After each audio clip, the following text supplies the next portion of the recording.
Eu fiquei com a primeira parte do seminário, intitulado Os Antecedentes, e ao decorrer do livro vamos entender as coisas que antecederam a Inconfidência. E antes disso, o autor fala que alguns historiadores falam que a Inconfidência Mineira não tem importância alguma para a história. Mas os historiadores que escreveram a história oficial consideram os Inconfidentes grandes homens a serviço de uma heróica causa.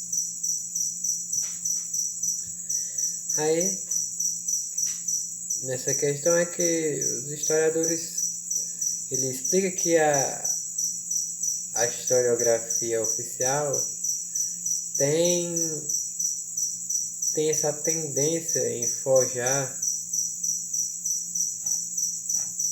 heróis que refletem a necessidade das classes dominantes apresentarem mitos ao povo, para serem seguidos como exemplo de boa conduta e acatamento das regras do jogo político. Por isso se escreve uma história feita por grandes homens, exaltando os heróis antigos. E como ele fala, há uma tendência, como vai acontecer na ditadura militar de 1964, onde eles estão buscando um ícone ou um herói para representar essa república e como um representante de boa conduta a ser seguida. Então essa busca. E até que ele fala, o autor, que tem alguns pesquisadores que vão para via contrária, onde em vez de um herói feito por grandes homens, há o povo como herói. Até pelo fato dessas questões da história feita por grandes homens, o povo não tem importância, são só meros trabalhadores que não há alguma influência na história. E continuando, que alguns pesquisadores iam pela uma via contrária, transformando a população em heróis, e aquele que era considerado herói vilão. Então o autor fala que esses pesquisadores trafegam pela contramão da história e acaba tropando com a realidade objetiva, que eu acredito que se deve forjar a história a partir do conjunto das duas, vamos dizer, do grande homem, como na questão está sendo falado, e em conjunto com a população, não tirando a qualidade de um, colocando o outro, ou podemos dizer de outra forma, tirando aquilo que foi, não perdendo a objetividade, não querendo exaltar um ou outro na questão da história, mas em forma de conjunto. Então que dentro dessa ideia de forjar um herói, o autor fala que dessa forma é verdade que Tiradentes foi um herói, enfrentou a morte com dignidade, ofereceu-se como culpado único para não criminar os seus companheiros, não pediu perdão, pois não acredita ser crime lutar pela sua pátria. E também é verdade que era um homem sem caráter, porque engravidou uma menina de 16 anos, meu louco, pois tinha planos absurdos de construir um serviço de água para o Rio de Janeiro, um irresponsável e perigoso, falando pelos boticas da Vila Rica. Então, nessa questão de forjar um herói, não há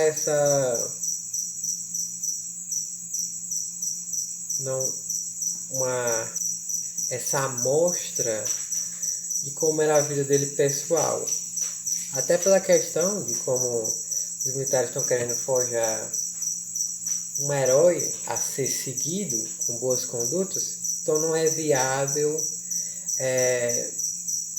contar ou incluir na história as maus condutas dele, né?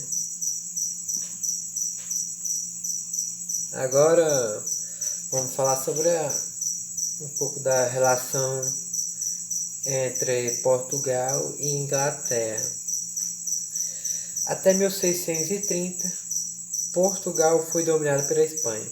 Libertou-se com a ajuda da Inglaterra. Um tratado de 1654 estabeleceu as relações entre os dois países. Esse tratado possibilitou à Inglaterra apoderar-se das riquezas que os portugueses levavam no Brasil, e Marquês de Pombal, desculpa a pronúncia,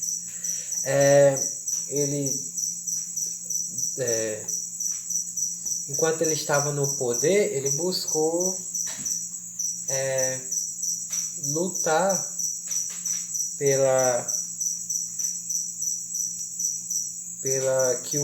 que Portugal tivesse essa independência, pudesse formar uma independência da Inglaterra. E vamos entender mais o porquê disso. Com o ouro brasileiro, a Inglaterra moderniza-se. Portugal, ficando com as sobras, vítima já de vários percalços históricos, não dá o salto para criar uma indústria ou estrutura econômica que lhe permita escapar do imperialismo inglês. Que até isso que Pombal vai lutar, para que Portugal busque investir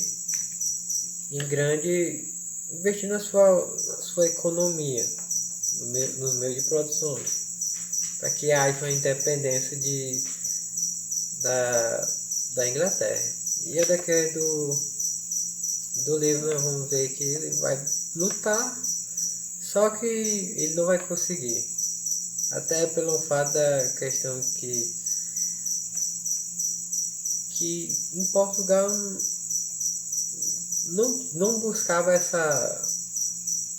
vamos dizer, esse investimento nas suas indústrias, na construção para indústrias, para poder aumentar a sua economia. E dessa forma, ao decorrer do tempo, vai evidentemente que essa situação vai se refletir no Brasil. Pelo fato de Portugal não investir os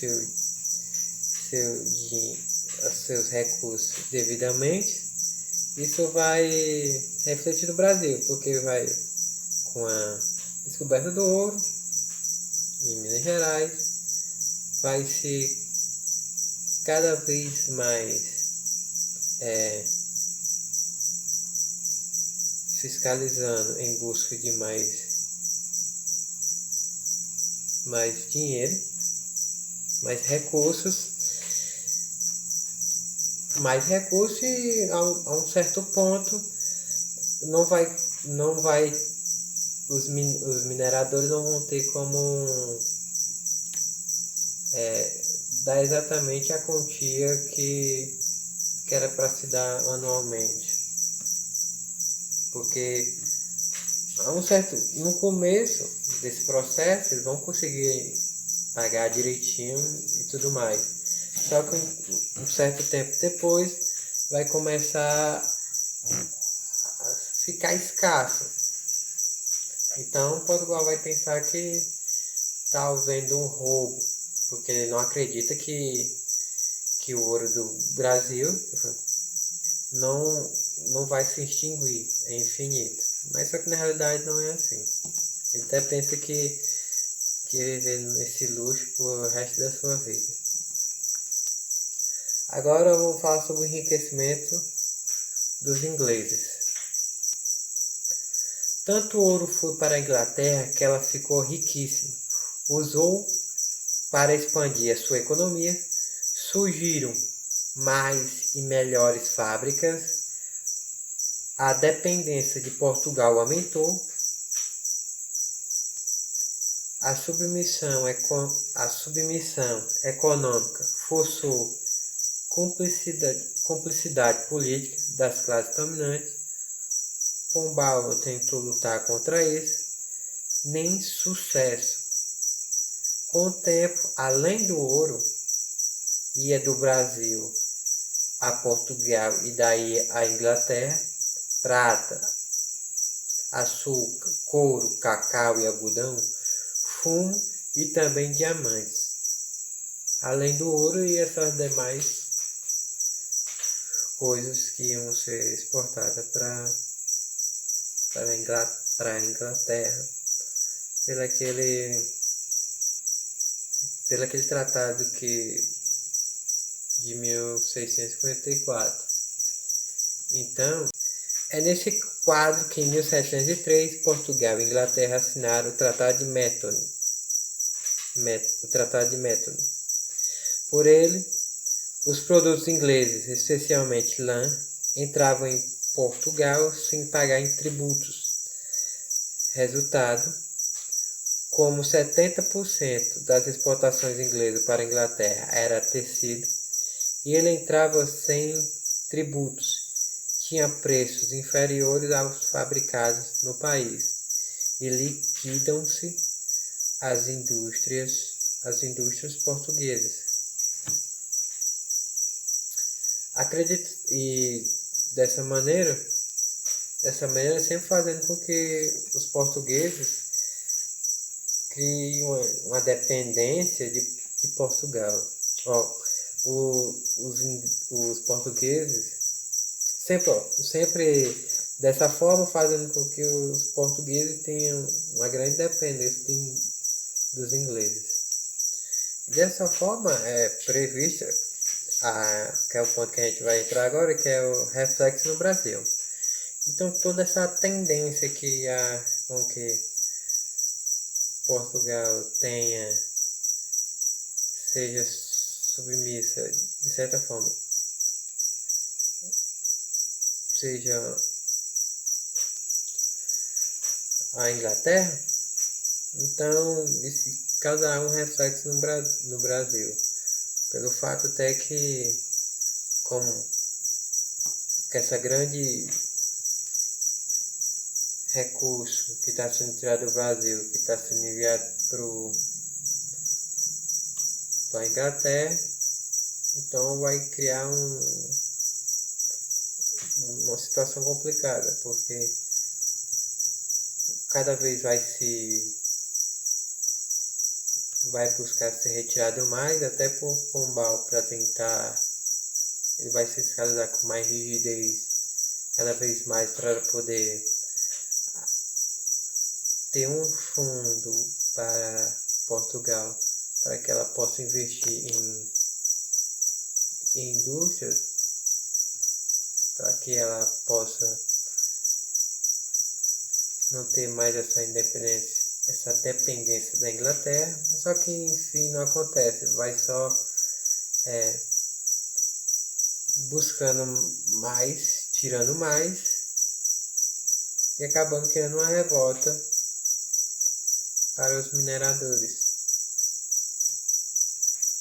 Até ele fala aqui, enfim, estabelecida uma férrea política fiscal e ao mesmo tempo exaurindo-se o ouro, cria-se, entre outros, dois grandes problemas. Para Portugal, a falta de ouro, para o Brasil, a sua falta e a obrigação de entregá-lo em maior quantidade. A economia portuguesa, em poucos anos, estaria em um perigo de colapso. A situação financeira dos mineradores no Brasil enfrentariam uma série de crises. Uma luta entre os dois lados. Portugal querendo mais e os mineradores dando menos. O conflito abre-se e torna-se natural. De um lado a repressão, de outro a rebeldia. Aí em 1760, com a morte de José I, Pombal cai. Assume Maria I, conhecida como Rainha Louca.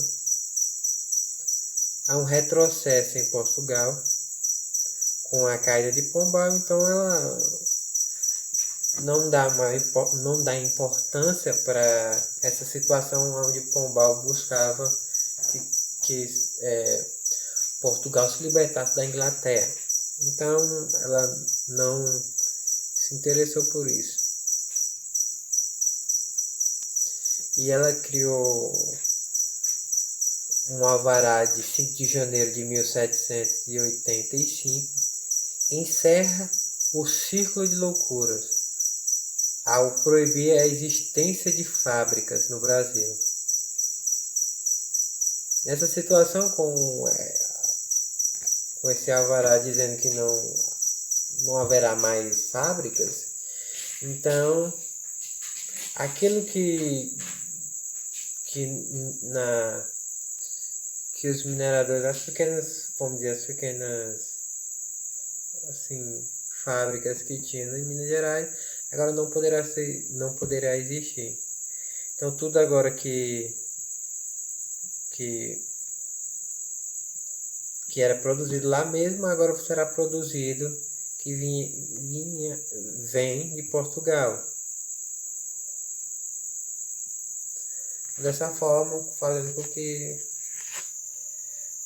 se gaste mais recursos. Agora o segundo ponto da minha apresentação é o cenário e agentes. Seria o cenário onde está acontecendo, como é que vai ser a situação do cenário, e os agentes seriam as pessoas que vão participar nesse acontecimento. Onde o autor fala que em Minas Gerais, no tempo da Inconfidência, estavam 20% da população do Brasil, 30 mil habitantes, fora os índios. Os escravos eram a metade do povo. Então, essa questão, pela questão do círculo do ouro em Minas Gerais, fez com que várias pessoas fossem para Minas Gerais buscando essa riqueza que era muito fácil, que era até o ouro que era chamado era o ouro de aluvião, que era um ouro encontrado na beira do rio. Então era muito fácil de se pegar. Por isso que muita gente vinha, por isso que aumentou muito a população das colônias, especificamente em Minas Gerais, pelo fato do pessoal estar vindo para conseguir retirar essa riqueza. E ele vai falar sobre a característica da sociedade, né? As características dessa sociedade, ao contrário que parece à primeira vista, era urbana. Várias cidades e vilas prosperam ao pé das montanhas.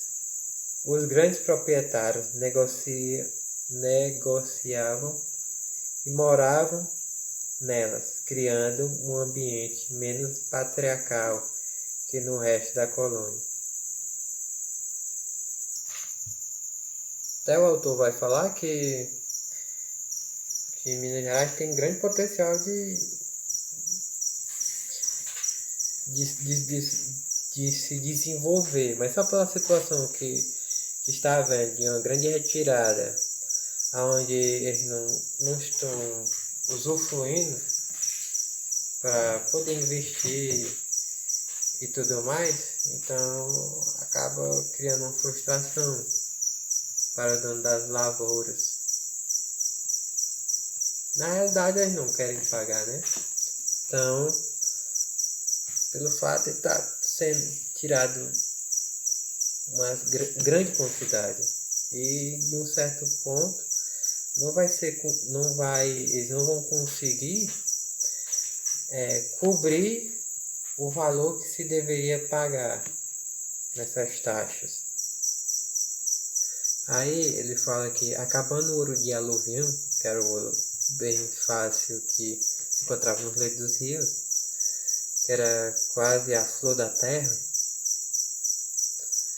que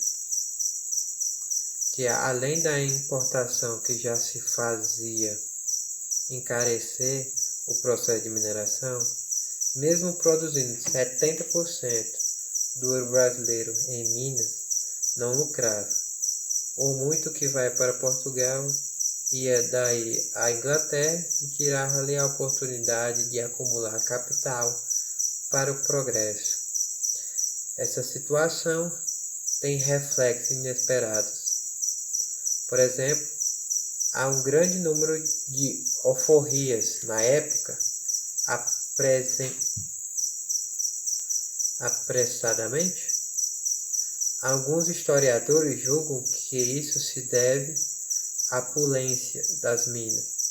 Supõe o pagamento do prêmio aos escravos que achassem pedras preciosas, e com eles os negros compravam a sua liberdade. Na verdade, foi uma saída de muitos senhores para se livrar-se dos escravos que não podiam se alimentar. Ela está essa situação, pelo fato de uma grande retirada. Então, a um certo ponto, eles não vão poder mais sustentar o número de escravos que eles tinham. Então, eles vão usar essa maneira, né? Fazendo com que os escravos, quando eles conseguissem encontrar ouro, eles conseguiam a carta de alforria e libertando eles. E o dono de lavoura conseguia o ouro e libertava aquele que encontrava e facilitando e diminuindo o gasto dele. Aí começa a queda de produção. A queda de produção é sensível. Entre 1735 e 1744, os mineiros conseguiam 20.684 kg de ouro. A produção cai para 8.395 kg de 1780 a 1789. Para Portugal, isso representa roubo. O governo acha que os mineiros estão sonegando e contrabandeando. Os mineradores desesperam-se, ficam mais pobres, não podem pagar suas dívidas e as autoridades começam a cobrar impostos com rigor. Então essa é a tendência, como eu já repeti algumas vezes. Portugal acha que esse ouro não queria acabar, então, como está vindo menos, ele acredita que não está acabando, mas sim que está tendo um desvio, um contrabando. Então ele busca a fiscalizar mais justamente nos seus impostos. Até o autor vai falar que uma questão que o Tiradentes fala, Tiradentes, porém, não vê no saque de Portugal apenas o prejuízo causando aos senhores das lavras, mas também seu reflexo sobre o povo. Criticando essa situação, certa vez ele confessou que se sentia desgraçado, porque, nascendo em um território rico, tiram dele tanto ouro e diamante. Nada lhe ficava, e tudo saía para fora, e os pobres filhos da América, sempre famintos e sem nada de seu. Então, como o Tiradentes fala, né, que de certa forma é uma pena pelo fato de nascer numa cidade rica, com grande possibilidade de ser uma grande cidade, de se desenvolver, mas só que há uma grande retirada, então impossibilita essa, vamos dizer, essa evolução. Aí uma pergunta que o autor faz, né? Quem são esses homens que entram como heróis da história do Brasil? Aí ele vai citar, são poetas, padres, militares, advogados, negociantes, todos ricos. Às vezes o poeta também é coronel, juiz, acumulando uma das maiores fortunas de Minas, como Alvarenga Peixoto. E assim mostrando o perfil daqueles que participaram da Inconfidência, né? Que estavam esquematizando. Vamos dizer assim, era uma luta de pessoas, que era formada por pessoas de grande posse, de grandes recursos. Não era formado pela população, vamos dizer, com menos recursos. Eram formados por pessoas que eram pessoas grandiosas na questão de recursos e outros aspectos. E agora ele vai falar sobre o nome dos principais que estão envolvidos. Entre eles se destaca-se como grandes conspiradores Cláudio Manuel da Costa, Alvarenga Peixoto, Thomas Antônio Gonzaga, José Alvarenga Maciel, José de Rezende Costa e o seu filho do mesmo nome, Luiz Alves de Toledo, Pisa, Francisco Antônio de Oliveira Lopes e Domingo de Abreu Vieira. Me desculpa pronunciar de algumas. E um dos mais conhecidos, que é o Joaquim José da Silva Xavier, mais conhecido como Tiradentes pelo fato do seu ofício de ser um grande dentista, né? Quando aconteceu, ele era um bom dentista, ele arrancava dentes sem muita dor ou quase nenhuma dor. Até se procurava muito ele pela esse ofício dele, né? Agora o autor vai falar um pouco sobre a vida dele.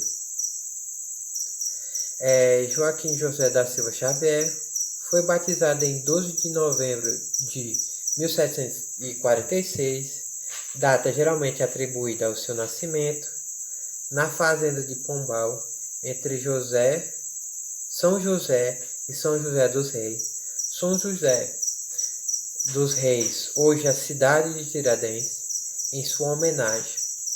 Era o quarto filho entre 6 irmãos.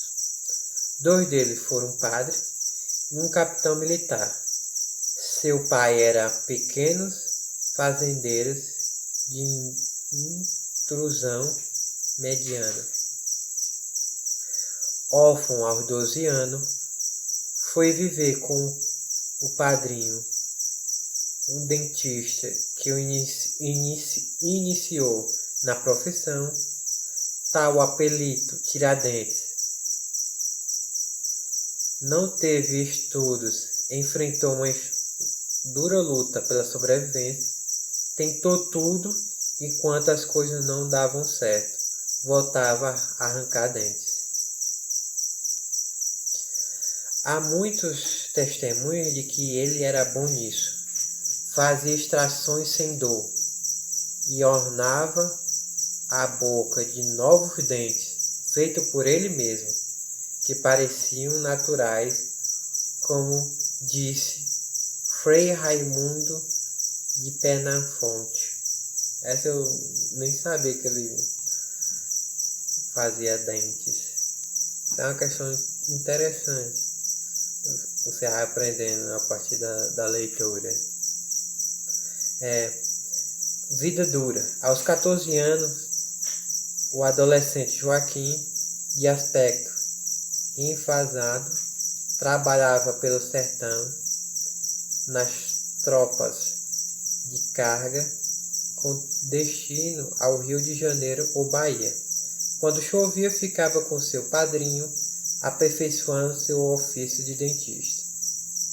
E em 1767, portanto aos 21 anos, já comerciava por conta própria uma tropa de mulas, atendendo encomendas e mascadeando, barganhando no mais tradicional estilo mineiro. Nessa época, foi a Bahia. A historiografia faz então o seu primeiro ensaio para criar a figura do herói. Conta-se que em Minas Novas defendeu um escravo que estava recebendo pesados castigos de seu senhor. Houve luta e Tiradentes derrubou torturador com uns sopapos. Aí você vê, né, uma das histórias para ser vamos dizer, das marcas desse forjado, desse herói, como um exemplo, lutando pelas pessoas que são, vamos dizer, reprimidas. Então ele vai ser preso, perde tudo aquilo que ele, as muladeiras, tudo aquilo que ele estava querendo vender, foi preso por mau conduta. Mas só que ele fala que não tem muita certeza se foi realmente por isso, porque ele diz que mal também não se sabe o que seria essa mal conduta. Aí essa é uma questão a se buscar, né? Então, voltando na questão do ofício dele como dentista, ele também usava uma água milagrosa que trazia do rio, curando feridas e achaques. Até pequenas cirurgias não era problema. Sabia manipular ervas e aplicava implantros. Desculpa aí a mal pronúncia. E em 1781, aos seus 35 anos, foi nomeado comandante do destacamento do Caminho do Rio. Devia viajar à Serra de Mantiqueira, foco dos bandidos que assaltavam os viajantes e saía de contrabando de ouro e pedras preciosas. Deu-se muito bem, prendeu assassinos e acabou com a quadrilha do término da montanha. Fazem interrogatórios limpos, isto é, não torturavam, e com angústia conseguia importantes confissões dos contrabandistas, descobrindo os cabeças, homens de poder político e dinheiro, instalados principalmente em Vila Rica. Então, em sua ficha começa a manchar-se.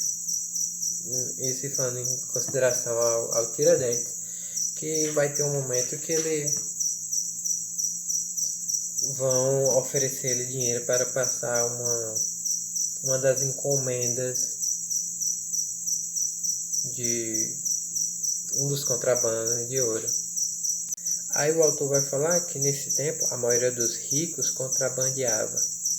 Era a forma de escapar dos impostos. Como havia gente poderosa envolvida no contrabando, os dragões de Minas fingiam não ver a contravenção, limitando-se a perseguir os bandidos notórios e deixando escapar certas comitivas protegidas pelo próprio governo. Então, está havendo essa, vamos dizer, essa corrupção, né? Aí começam contrabando sendo protegido por esses que seriam as pessoas que eram para evitar que acontecesse isso, mas estavam sendo, vamos dizer, recebiam grandes quantias para poder passasse essas mercadorias. Mas chegou o novo governo, Cunha Menezes. Não que ele fosse um honesto, apenas seu grupo entrou no negócio, desalojando os antigos, e assim muitos militares e funcionários que lucravam com os contrabandos foram afastados, e por isso oficialmente soube-se que eram subornados. Trocou um pelo outro, ficando na mesma situação, só que aqueles que eram subornados acabaram sendo descobertos.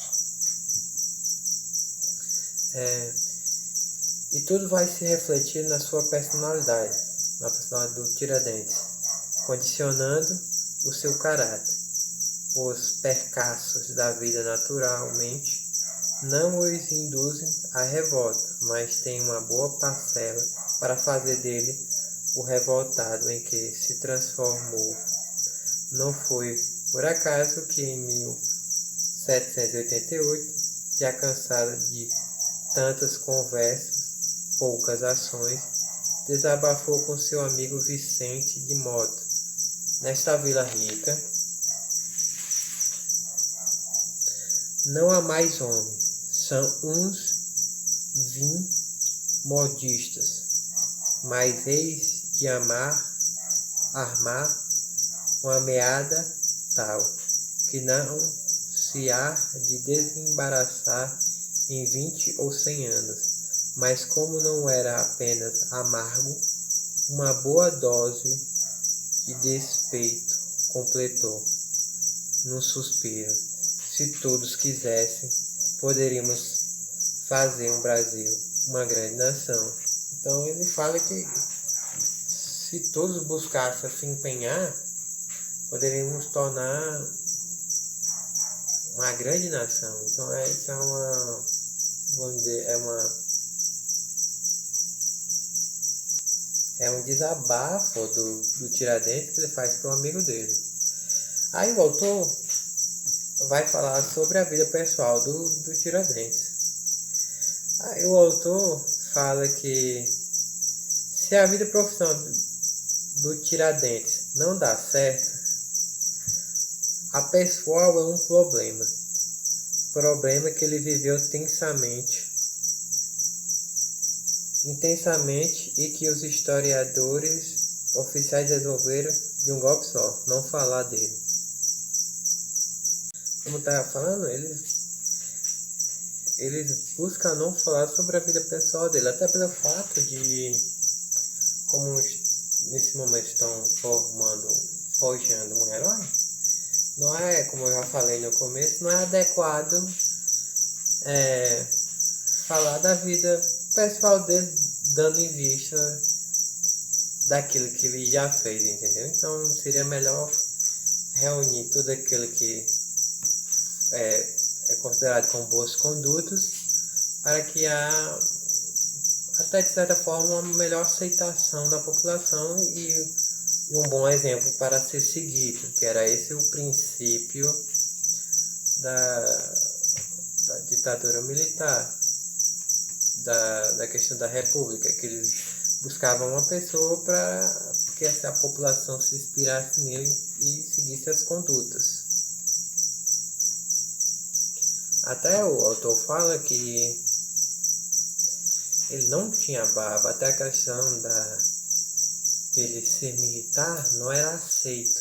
E também no dia da morte dele, ele não tinha cabelo. Até pelo fato de, nesse tempo, quando era condenado à morte, ele era raspado a cabeça. Então, com base nisso e no que o autor fala, então, como o autor próprio afirma, então ele não teria essa aparência que a gente vê normalmente nas imagens, entendeu? Mas isso vai ser explicado mais na frente por um dos meus colegas. A representação, tudo relacionado sobre isso. Aí aqui o autor vai falar sobre a questão da vida dele pessoal, na questão das relações que ele teve com uma mulher. Uma mulher chamada Antônia Maria do Espírito Santo, mas a menina de 16 anos, a menina tinha 16 anos e ele buscava casar com ela. Ele tinha uma preferência por meninas mais jovens. Então, ela não era inocente, pois se cedeu à promessa e foi para a cama depois que ele a presenteou como uma escrava grávida, e assim mesmo ele usou-a de violência para retirá-la da casa de sua mãe. Então, a menina só exatamente se casou depois de ter conseguido ser presenteado com uma escrava grávida. Aí, anos seguintes, Antônia Maria deu à luz a uma menina que recebe o seu nome de Joaquim. Ele mal viu a filha porque viajou para o Rio de Janeiro e voltou 16 meses depois.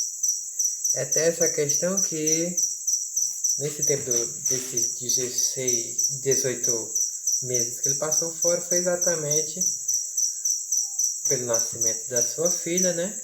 Ele teve que buscar um emprego para poder sobreviver e, de certa forma, melhorar de vida, né? Exatamente. Que é quando ele tinha 40 anos, nada dera certo na sua vida, não tinha dinheiro. Chegou Joaquina, que seria a filha dele, e resolveu ser engenheiro. Pediu licença no regimento e em março de 1787 voltou ao Rio de Janeiro, levando dois grandes planos: acabar com a falta de água e resolver o problema dos armazéns do porto. Não embaraçavam a falta de uma formação oficial. Não embaraçava ele pela questão de não ter uma formação exatamente de engenheiro. Então ele tinha uma solução para... Ele construiu uma solução para poder resolver esse problema. E até o plano que o autor cita, que ele fala, né? Tiradentes pensava em resolver de uma maneira simples, canalizando as águas dos rios Andarai e Maracanã, desculpe se a pronúncia estiver errada, e fariam as águas chegarem ao centro da cidade, e daí ele iria para Chafariz, aonde a população poderia recolhê-la. dessa forma era o plano dele. Seria resolver esse problema da água e construir um armazém do porto para se guardar as cargas que vinham do porto. Sim, aí ele vai para o Rio de Janeiro, manda essa proposta para ser analisada, para poder ter recursos para poder fazer o seu plano, mas enquanto isso ele espalhava esse plano que ele tinha em todos os locais possíveis. Até ele esperando por essa resposta positiva, né?